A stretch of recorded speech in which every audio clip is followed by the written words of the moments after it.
அருமை தோழர் முத்தரசு அவர்கள் எடுத்திருக்கிற இந்த முத்தான முயற்சிக்கு தமிழ்நாடு காங்கிரஸ் சார்பில் வணக்கத்தை செலுத்துகிறோம். இந்தியா ஒரு அசாதாரண சூழ்நிலை இயங்கிக் கொண்டிருக்கிற ஒரு நாடாக பார்க்கப்படுகிற நேரம் இது. சுதந்திர இந்தியாவில் சுதந்திரத்துக்கு முன் ஒரு நிலை, சுதந்திரத்துக்கு பின் என்ற நிலையை பார்த்து நாம் எல்லோரும் அறிவோம். சுதந்திர இந்தியாவில் கடந்த 11 ஆண்டுகளாக நடக்கிற ஒரு மோசமான மக்கள் விரோத ஆட்சியை நாம் சகித்துக் கொண்டிருக்கிறோம் என்றுதான் சொல்ல வேண்டும். அதற்கெல்லாம் முத்தாய்ப்பு வைத்தது போல இந்தியாவை கண்டு பயந்து கொண்டிருந்த நாடுகளுக்கு இடையில் வெள்ளை ஏகாதிபத்தியத்தை விரட்டியடித்த இந்திய தலைமைக்கு இன்றைக்கு சவால் வந்திருக்கிறது. இந்தியாவில் பல்வேறு அரசியல் கட்சிகள் பல்வேறு நிலைகள் இருந்தாலும் இந்தியா என்று சொல்கிற போது நாம் எல்லோரும் ஓர்தாய் மக்களாக உருவெடுத்து வெற்றி கண்ட நாடு இந்தியா. அங்கே ஜாதி வரவில்லை, மதம் வரவில்லை, இனம் வரவில்லை.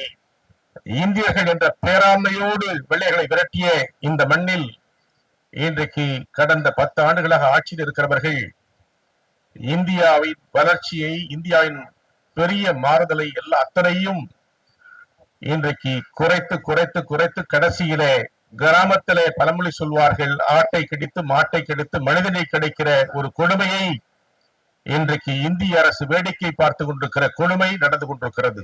இந்திய மக்களை, வெளிநாட்டில் வாழ்கிறவர்களை, அமெரிக்காவில் வாழ்கிறவர்களை, வாழ்ந்தவர்களை இந்திய அரசுக்கு தெரிவித்து ஒருவேளை அவர்கள் தவறு செய்திருந்தால் அவர்களை திரும்ப பெற வேண்டும் என்ற கோரிக்கையை முதலில் ஒரு அரசு, அமெரிக்க அரசு வைத்திருக்க வேண்டும்.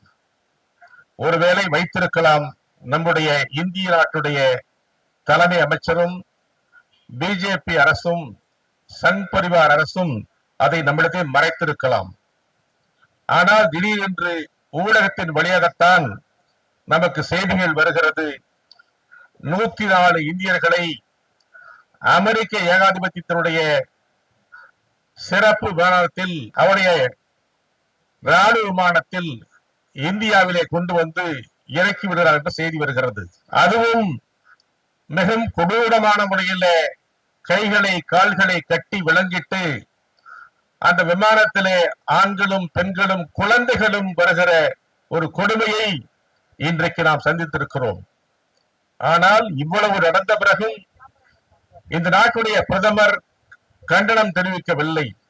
எனக்கு முன்னாலே உரையாற்றிய தோழர்கள் மிக சிறப்பாக சொன்னார்கள், இங்கே நடக்கிற கொடுமைகளுக்கு வாய் திறந்து பேசி அல்லது கண்டனத்தை தெரிவிக்க வேண்டிய கடமையிலும் பொறுப்பிலும் இருக்கிற இந்த நாட்டு பிரதமர் வாய் திறக்கவில்லை, நாடாளுமன்றத்தில் தெரிவிக்கவில்லை.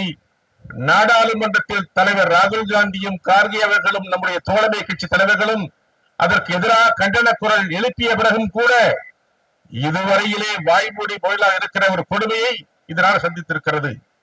இன்றைக்கு மோடியும் டிரம்பும் பேசுவதாக செய்திகள் வருகிறது.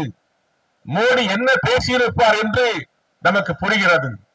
எனக்கு முன்னாலே பேசிய தோழர் குறிப்பிட்டதை போல அவருக்கு டிரம்ப் அவர்களுக்கு அவரை கட்டிப்பிடிப்பதோடு நிறுத்திவிட்டு அவர் சொல்வதை கேட்டு வர போகிறாரா, இல்லை இந்த சூழலுக்கு எதிராக கருத்து சொல்ல போகிறாரா என்று தெரியவில்லை. கருத்து சொல்லி இருக்க வேண்டும். ஏன் நாடாளுமன்றத்திலே தீர்மானம் நிறைவேற்றிருக்க வேண்டும். முதலாக பிரதமரே கண்டனம் தெரிவித்திருக்க வேண்டும். டிரம்ப் தெரிவித்திருக்க வேண்டும், நான் அமெரிக்கா வர வேண்டும் என்றால் முதலில் நீங்கள் செய்த இந்த கொடுமை செயலிலிருந்து மன்னிப்பு கேள்வி சொல்லியிருக்க வேண்டும். அதை சொல்லுகிற திராணி இவரிடத்தில் இல்லை என்பதை நாம் அறிவோம். ஆனால் ஒரு பொறுப்பான எதிர்கட்சிகள் என்ற அடிப்படையில் நம்முடைய கண்டனங்களை தெரிவிக்கிற இந்த முகத்தான் காங்கிரஸ் கட்சியும் நம்முடைய தோழமை கட்சிகளும் தமிழகத்தில் நம்முடைய இந்தியா கூட்டணி தலைவராக விளங்குகிற மாபெரும் தலைவர், அருமை தலைவர், மாபெரும் முதலமைச்சர் அவர்களும் நாம் அனைவரும் இந்த மேடையிலே இருக்கிறார்கள். அதன் சார்பாக நம்முடைய கண்டனம் தெரிவிக்க இருக்கிறோம். நாடாளுமன்றத்திலே நம்முடைய அருமைக்குரிய சகோதரர் வைகோ அவர்களும் நண்பர் தோல் திருமாவர்களும் நம்முடைய இந்தியா கூட்டணி சார்பாக அந்த கண்டனங்களை அங்கு எழுப்பி இருக்கிறார்கள்.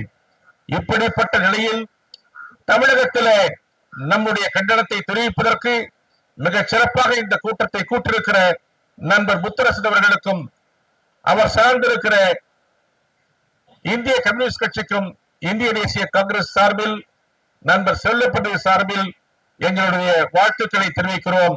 நாம் இந்தியா கூட்டணி தமிழகத்திலும் இந்தியாவிலும் ஒன்றுபட்டு சமூக விரோத மக்கள் விரோத ஆட்சி நடத்துகிற மோடி அரசுக்கு எதிராக, பிஜேபி அரசுக்கு எதிராக, சங் பரிவார்களுக்கு எதிராக இந்தியாவை காப்போம், இந்திய சுதந்திரத்தை காப்போம், இந்திய ஜனநாயகத்தை காப்போம், மக்கள் விடுதலையை, மக்கள் உரிமையை தொடர்ந்து காப்போம். அதற்கு நாங்கள் இருக்கிறோம் என்ற நல்ல அடிப்படையில் ஏற்பாடு செய்திருக்கிற நண்பர் முத்தரசனுக்கு மீண்டும் வாழ்த்துக்களை தெரிவித்து, அவரோடு இணைந்து பணியாற்றுகிற நம்முடைய தோழர்களுக்கும் வாழ்த்துக்களை தெரிவித்து அமைகிறேன். இந்திய ஏகாதிபத்தியத்தை, இந்தியாவுடைய ஆளுமையை எதிர்க்கிற எவரையும் நம்முடைய கூட்டணி எதிர்க்கும், நம்முடைய தலைவர் எதிர்ப்பார்கள் என்ற நம்பிக்கையை இங்கே சொல்ல விரும்புகிறேன். நன்றி, வணக்கம்.